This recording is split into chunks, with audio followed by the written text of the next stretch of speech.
Honorable Dr. Erick Mutai, Governor, Kericho County, the charges against you as received from the County Assembly of Kericho are as follows, and I quote: Ground 1, gross violation of the Constitution and other laws, gross violation of the Constitution of the Republic of Kenya 2010, the County Governments Act 2012, the Public Procurement and Asset Disposal Act, the Public Finance Management Act 2012, and Kericho County laws. The particulars of this ground are as follows. Allegation 1, misappropriation and misallocation of county finances.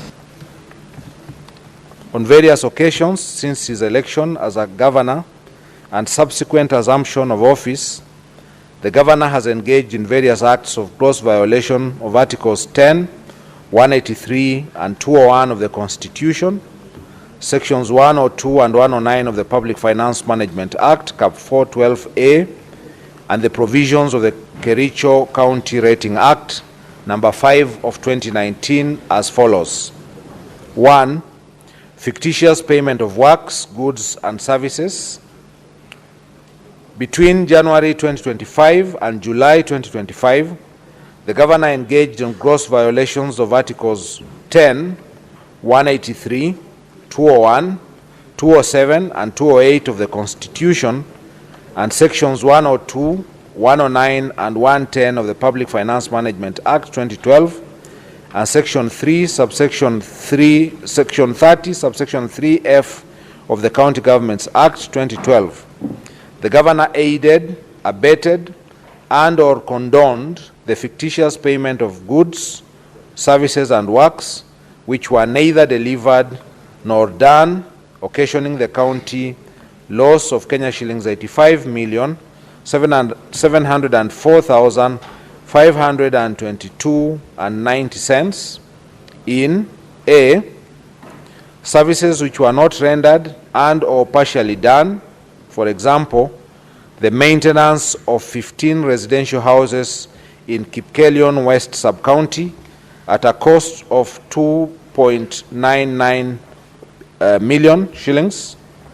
B, goods not delivered, including soybeans, maize jam, sunflower, seed cake, and cotton seed cake, alleged to have been supplied for Kenya shillings 14,980,640. C, overpriced goods, including sodas, alleged to have been bought for about 500 shillings per 300 milliliter bottle, and a bale of tissue paper, alleged to have been bought for Kenya shillings 2,750 per bale of 10 tissue papers, and a hand towel priced at Kenya shillings 3,600.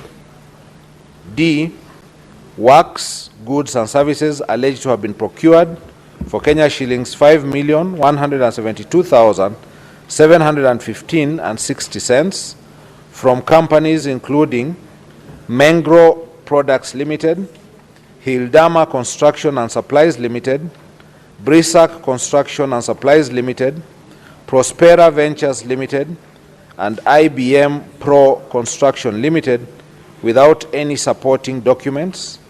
And E, payment of contractors from the retention account for the works done for more than 5 years ago, some of which companies had already been paid, and therefore misappropriating county funds through double payments. 2, some of the goods, services, and works were procured without following the procurement processes. No tender opening committees were formed contrary to Section 78 of the Public Procurement and Asset Disposal Act 2015, as read together with Regulation 25 of the Public Procurement and Asset Disposal Regulations 2020. Similarly, there were no professional opinions done to the accounting officers, contrary to Section 84 of the Public Procurement and Asset Disposal Act 2015. 3, there was deliberate circumvention of competitive tendering of the same goods, services, and works by splitting of contracts to suit the request for quotation method, therefore violating Section 54 of the Public Procurement and Asset Disposal Act 2015, as read together with Regulation 43 of the Public Procurement and Asset Disposal Regulations 2020. 4. Most of the goods, services, and works were procured outside the approved budget as required under Section 44, subsection 2A of the Public Procurement and Asset Disposal Act 2015. 5. The documents used by the departments were not clear and did not bear references to the procurement requirement, provision of dates, especially invoices generated, and signatures of respective officers. There was therefore blatant violation of the provisions of Regulation 68 of the Public Procurement and Asset Disposal Regulations 2020. 6. No market survey was conducted as required under Regulation 43, Subregulation 4 of the Public Procurement and Asset Disposal Regulations 2020. The contractors therefore supplied goods with exorbitant prices, contrary to Section 54, subsection 2 of the Public Procurement and Asset Disposal Act 2015. 7. All of the subject goods, services, and works were paid for in advance, yet the county has accumulated pending bills over the last 3 years of Kenya shillings 1.1 billion, which have been verified and are yet to be paid from the time the governor assumed office. 8. The report of the ad hoc committee on the alleged fictitious payments tabled before the Assembly on 5th of August 2024 made pertinent and damning findings and recommendations that point to the deliberate failure to act, neglect of duty, and even conspiracy on the part of the governor, to wit: A. The documents shared with the ad hoc committee by the departmental heads called to testify were not accompanied by the ETIM's invoice. This lends credence to the suspicion that the documents may have been prepared to cover up the theft after the whistle was blown. B. The payments were made in advance before goods, services, and works were delivered or done, and as at the date of the tabling of the report, some of those goods, services, and works remained undelivered to date. C. Documents that were used to process payments bore the signatures that could not be authenticated. Subsequently, certain officers whose signatures appear in the said documents have denounced the documents. D. The gaps highlighted in the report point to serious governance concerns and weak internal controls in Kericho County that the appointing authority, that is the governor, policy makers, accounting officers, and indeed all the officers entrusted to deliver services to the county have failed to do as required by law. E. There was an intention to defraud the county, and violations of the Constitution 2010, the Public Finance Management Act 2012, the County Governments Act 2012, the Leadership and Integrity Act, the Powers and Privileges County Assemblies Act, the Public Procurement and Asset Disposal Act 2015. 9. Under Article 179 of the Constitution and Section 30, subsection 3F of the County Government Act 2012, the governor has the overall responsibility of being accountable for the management and use of county resources. 10. It is a matter of public notoriety that when the whistle was blown on these fictitious payments, the governor, on 26 July 2025, while attending a function at Kamolok village in Cheboin ward, rubbished the claims and called for stern action against the whistleblower. This shows someone who is either unaware of the happenings in the county or was deeply involved in the scandal. 2. Misappropriation of National Agricultural Value Chain Development Project NAVCPD funds. 11. On various dates between the year 2023 and 2025, the governor has violated the provisions of Articles 10, 183, 201, 207, and 208 of the Constitution and Sections 48 and 159 of the Public Finance Management Act 2012, and Section 30, subsection 3F of the County Government Act 2012 by aiding, abating, condoning, and/or overseeing the massive looting, pilferage, misappropriation, and misallocation of NAVCDP funds amounting to over Kenya shillings 351 million as at 10th June 2025. 12. From the report of the Committee of Agriculture, Livestock and Fisheries and Cooperative Management, Tourism and Wildlife on the implementation status of National Agriculture Value Chain Development Project, NAVCDP, in Kericho County, tabled in the County Assembly on 6th of August 2025, the County Assembly noted the following discrepancies in the use of the fund. A. The expenditure was used for farmers' cooperative societies, found only in 19 of 30 wards in Kericho County. This implies that the funds that were meant for agripreneurs, whose role was to enumerate farmers and organize them into SACCOs, was not adequately utilized. B. Each ward SACCO was meant to get Kenya shillings 1 million, yet the committee found that out of the 19 SACCOs under the program, only 7 have ever received financial support since the inception of the fund. C. It is further indicated in the report that some SACCO received nominal support in kind in form of office furniture and some farm inputs, while others have never received any support. D. Even those SACCOs and farmer producer organizations which received support in kind did not receive delivery notes when the furniture, computers, and other supplies were delivered, and they cannot therefore ascertain the prices, source, and therefore quality of what was supplied. E. The procurement of furniture and equipment under the NAVCDP program was conducted centrally with minimal involvement of key stakeholders. This does not only undermine the principle of transparency in procurement, decision-making, and lack of ownership, but also created room for pilferage and misappropriation of the fund. 13. The office furniture and equipment supplied under the NAVCDP program are largely of substandard quality.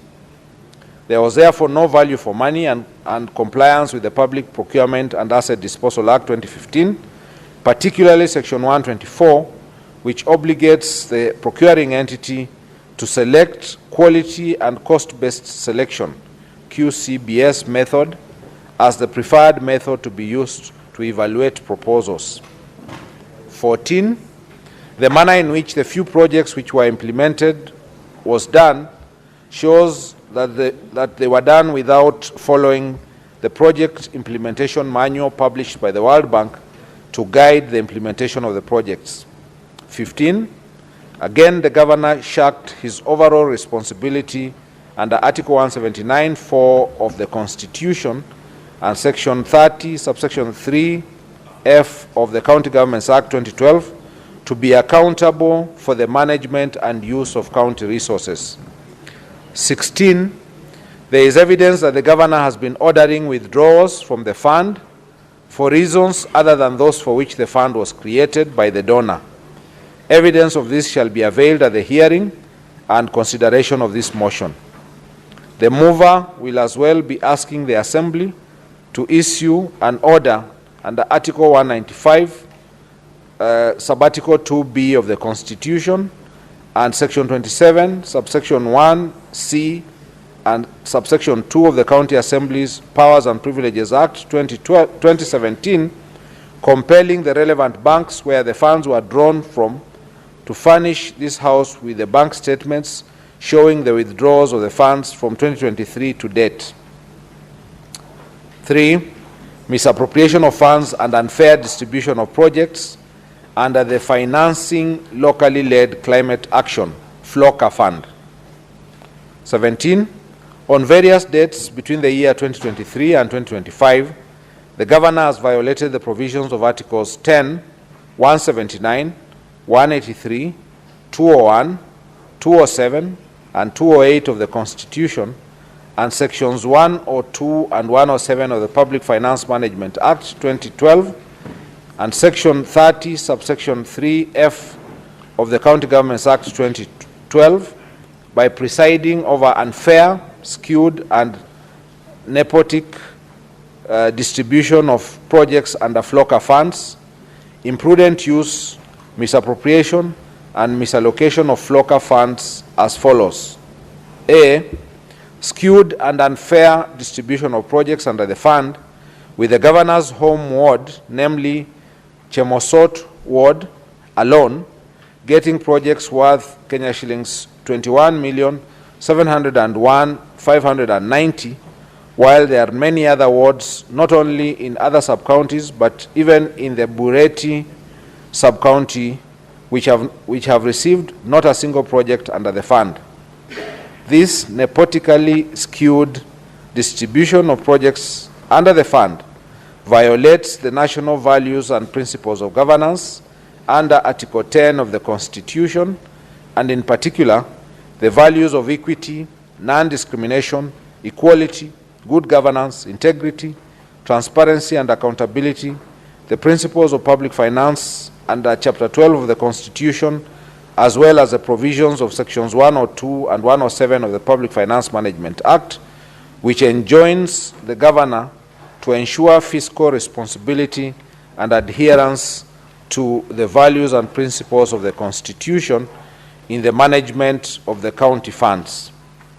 B, the Joint Committee on Water and Sanitation and Environment, Energy, Forestry, and Natural Resources, in their report on the implementation status of FLOCA programs, noted that some projects under the fund, namely Chemomul Water Project in Kabianga, water and environment projects in Seretut, Cheptororiet Ward, Torachtani Cooperative Society Milk Cooling Plant in Kapsaos Ward, Soliat Water Tree Nursery Establishment Project in Soliat Ward, Arndonyo Mare Borehole Water Project, and Lelaitich Water Project in Soliat Ward are marked as 100% complete, yet there are either defects in the works, incomplete, and substandard works. 18, as a result of this unfair distribution of projects, wards like Cheplanget, Litain, Chaik, Kipchebor, Chilchila, and Kunyak did not get even a single project in all the categories under the fund, namely environment, agriculture, and water. 4, misappropriation of county funds and Equalizer Kazi Mtaani initiative. 19, on or about 31st of August 2023, the Governor engaged in gross violation of Articles 10, 183, 201, 207, and 208 of the Constitution, and Sections 102, 109, and 110 of the Public Finance Management Act 2012 by launching a program dubbed Equalizer Kazi Mtaani Initiative and drawing county funds towards the initiative without a legislation to anchor the initiative, public participation, prior approval of the County Assembly and the Controller of Budget, and prior approval of the Budget and Appropriation Committee's approval. 20, under the fund, a total of Kenya shillings 39 million were paid without proper tendering, local service orders, and for the services which were not delivered. 20, the County Assembly's report on the ad hoc Committee on Kazi Mtaani project pointed out various violations of the Constitution and the law in the rolling out and implementation of the initiative. However, the Governor deliberately disregarded the report, and it has hitherto not been implemented. 22, the deliberate failure, omission, and unwillingness to implement the report of the County Assembly on Equalizer Kazi Mtaani initiative undermines devolution, the doctrine of separation of powers, and is therefore antithetical to the values and principles of governance under Article 10 of the Constitution, the objects of devolution and under Article 174 of the Constitution. 5. Misappropriation of funds under the Strategic Intervention Projects, SIPs.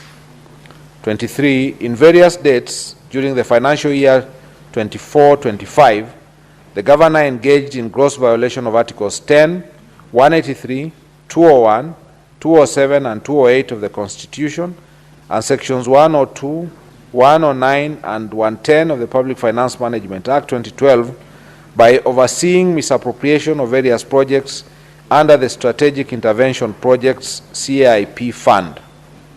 24. For instance, the project for upgrading of Kunyak Dispensary to Health Center, which is a retender project for the construction and renovation of various facilities within the health center by Messrs. Belitra Enterprises Limited for Kenya shillings 44,756,846, a total of Kenya shillings 8,575,186 has been paid for no works done.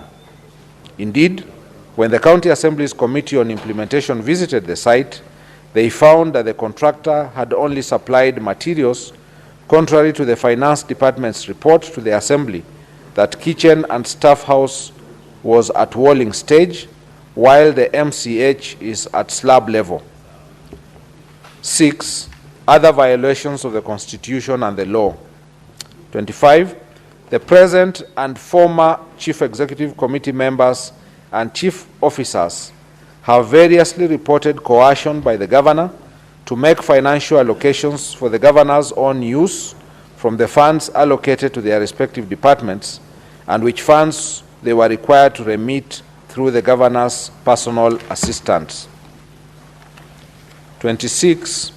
Violation of Article 201 A, D, and E of the Constitution 2010 on principles of public finance, and Article 226 as read with Article 227 of the Constitution by presiding over glaring irregularities evidenced by A. Irregular award of contracts and evasion of accountability, B.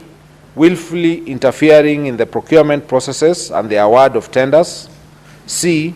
Skewed tender awards to various contractors at inflated rates and in collusion with fraudulent contractors and suppliers, D. Irregular implementation and unfair distribution of various programs in the county, E. Intentionally and negligently presiding over massive theft of county public funds as evidenced by the Auditor General's reports for the preceding financial years, which have raised red flags over various projects. 27. On 15th August 2023, the Governor compensated the victims of Londiani accident from the County Emergency Fund to cover up for the funds raised by the public and misappropriated by a committee he had formed to steer the funds drive, and without a cogent explanation of how the funds publicly raised for the victims had been expended. Allegation number 2, misappropriating and or abetting misappropriation of the funds publicly raised for the victims of Londiani accident. 1.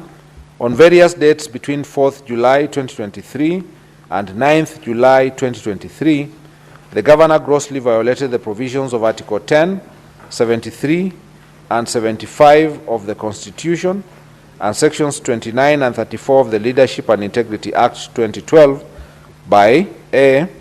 Overseeing misappropriation of the funds raised for the victims of the horrendous Londiani Junction accident tragedy, in which over Kenya shillings 9 million of public raised funds were lost. B. Reneging on his undertaking to implement the report of the County Assembly's ad hoc committee formed to probe the misappropriation of funds meant for the victims of the accident.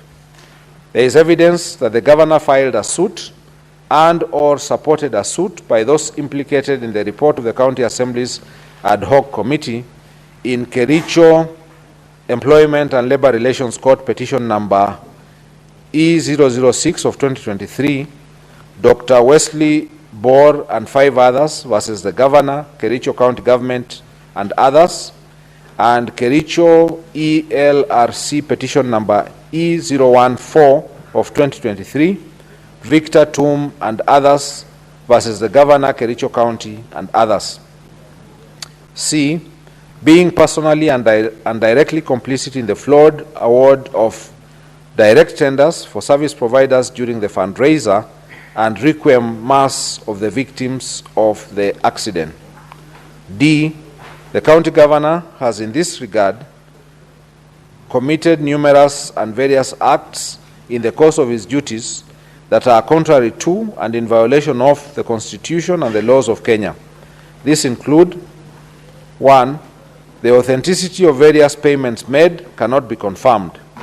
The fact that the exact amount of money expended from the sum collected during the fundraiser points to impropriety and suggests a clear fraud on those whom the funds ought to have benefited.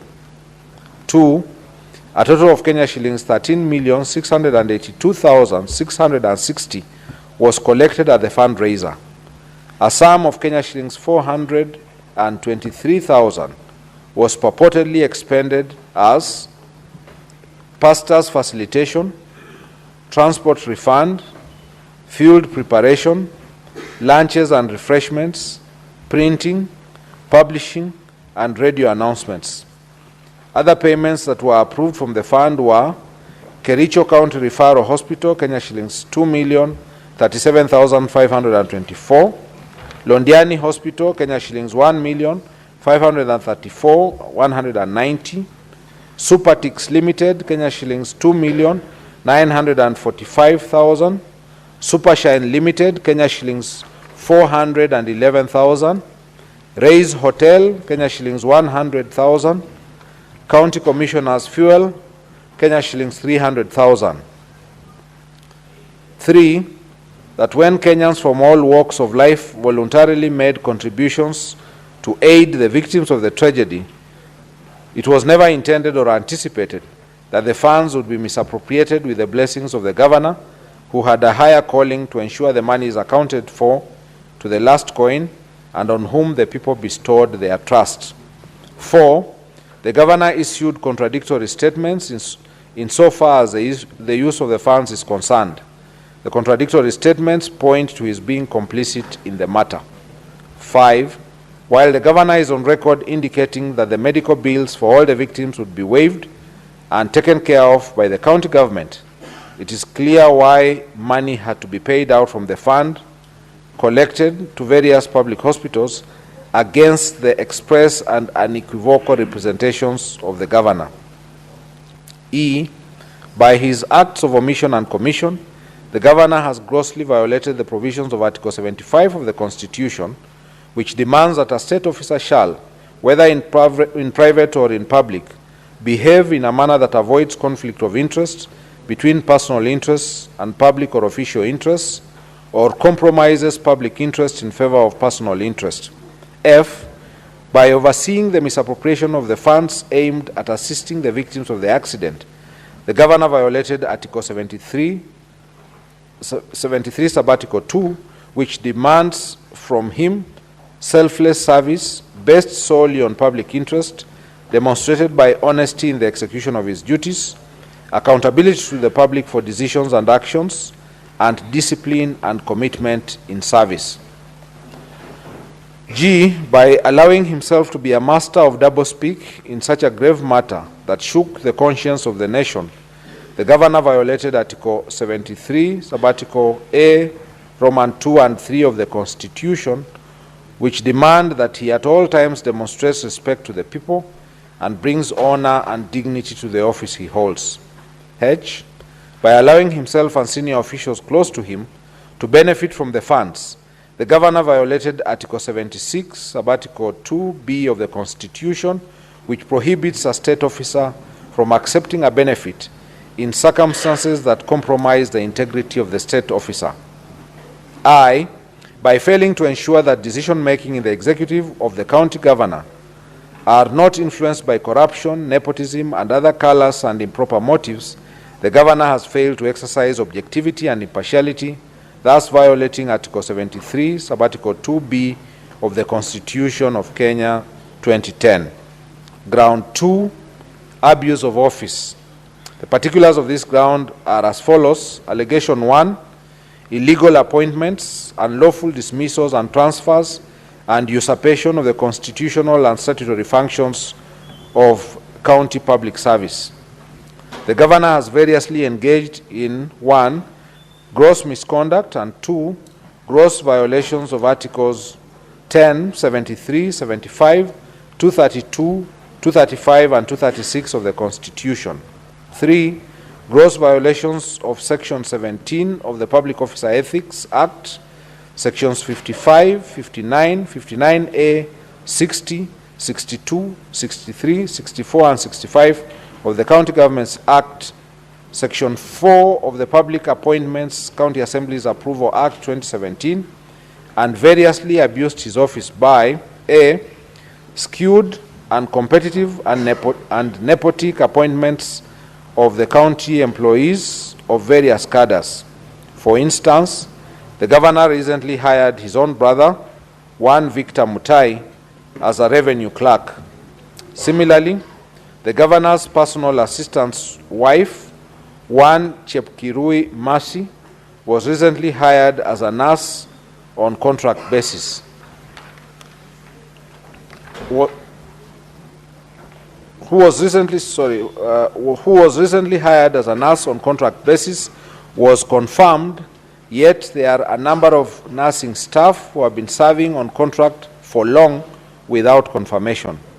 B, illegally appointing one Mrs. Alice Bett, now Judge of the High Court, as the county attorney when there was a substantive office holder, an act which the Employment and Labor Relations Court, the Honorable Lady Justice Wasilwa, affirmed was irregular, unprocedural, and unlawful in the case of Sang versus Governor Kericho County and 2 others, petition E001 of 2023.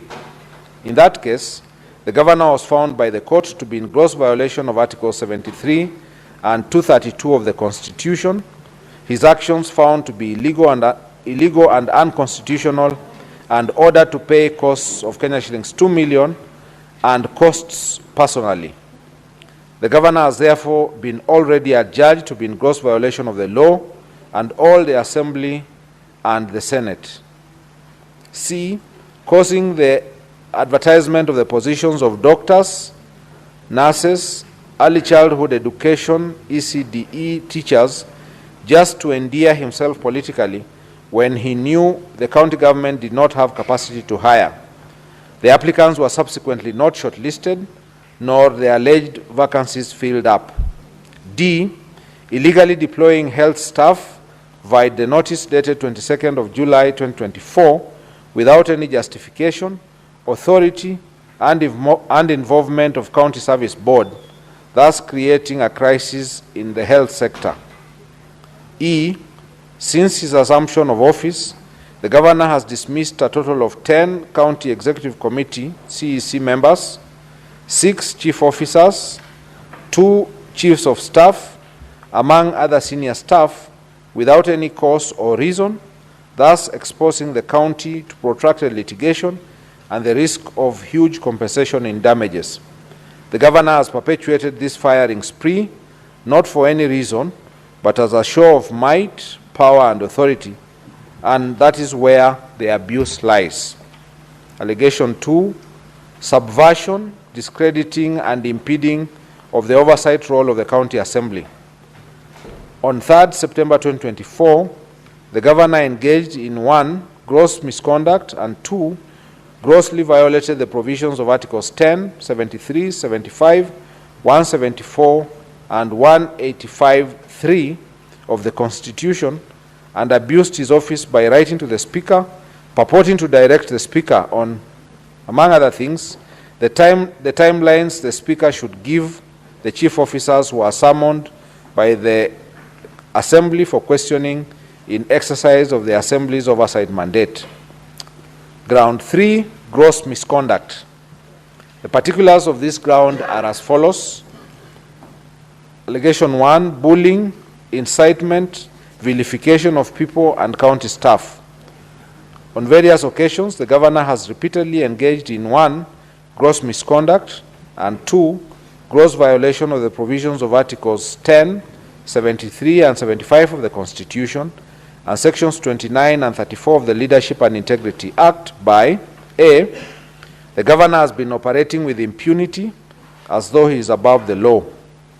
On the second day of being sworn into office, the governor led a mob to invade a private land owned by one Mr. Josiah Kiplangat Kogo within Kericho town and tore down the fence.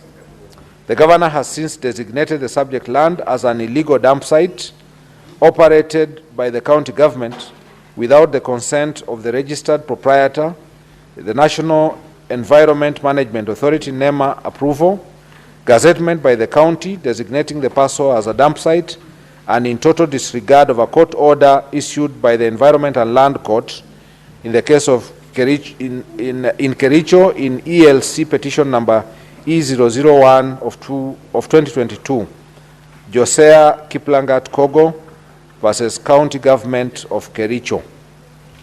The governor has also obstructed the enforcement of the orders by the police administration.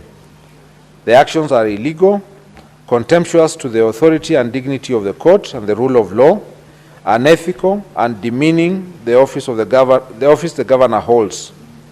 Further, as a result of the illegal actions of the governor, the county was condemned to pay the costs. B. None of the dismissed CECs, CEOs, and chiefs of staff and other senior county staff were given fair administrative due process and hearing, thus violating the provisions of Articles 41, 47, and 51 of the Constitution. C. The governor has persistently intimidated, molested, harassed county officers who do not sing to his tune, leaving officers jittery and creating an atmosphere of fear, uncertainty, and despondency in the county, and thus creating a toxic work environment. This violates the provisions of Sections 11 and 13 of the Leadership and Integrity Act 2012. D. The governor has persistently used divisive and unbecoming language which undermines the office he holds, contrary to Section 8 of the Leadership and Integrity Act 2012. And E.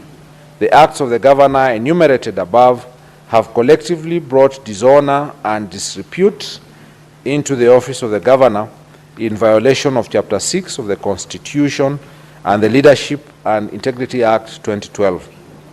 The Honorable Dr. Erick Mutai, how do you plead to the 3 grounds? How do you plead to ground 1? How do you plead to ground 2?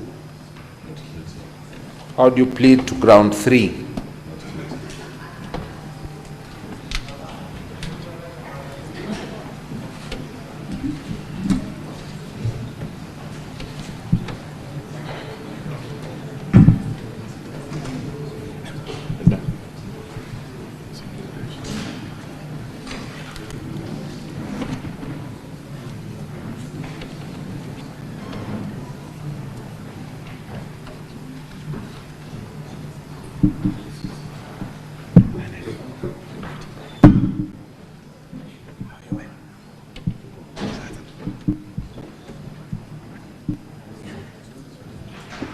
Governor, you may be seated.